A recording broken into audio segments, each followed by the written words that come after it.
High above the Black Eagle Dam sits a unique memorial. The Montana Veterans Memorial is dedicated to all men and women of all branches of the military. Montana Veterans Memorial Association founder Michael Winter says the process to build the memorial started when he and his wife were in Helena. And on the way home, my wife suggested that we don't have a Veterans Memorial in Great Falls, and why don't I get some of my buddies together and make one? With only $500 in hand and a few buddies, the idea of the memorial started to take shape. We had other people come on board with us from other branches of the military. After years of planning, finding the perfect spot, and fundraising, the group finally broke ground on the memorial in June of 2005. Montana Veterans Memorial Association Secretary Larry Mulvey says the memorial was built in 4 stages.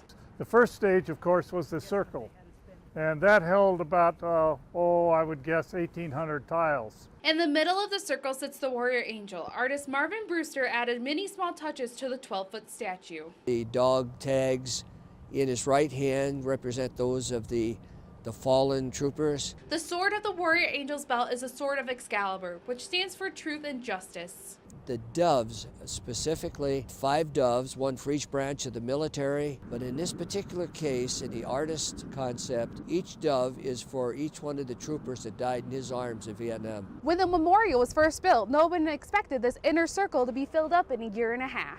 In less than 10 years, 3 sections have been added to the memorial, with more than 6,000 names lining these walls. We're standing here in the final segment of the Montana Veterans Memorial. The tiles on the wall represent people from each branch of the military to canines who have served. There are 3 tiles here at the memorial representing Confederate States of America soldiers. And this is one of them, happens to be my great-grandfather. Even though this is a memorial for veterans, Mulvey says the members found a need to recognize the wars that they served in.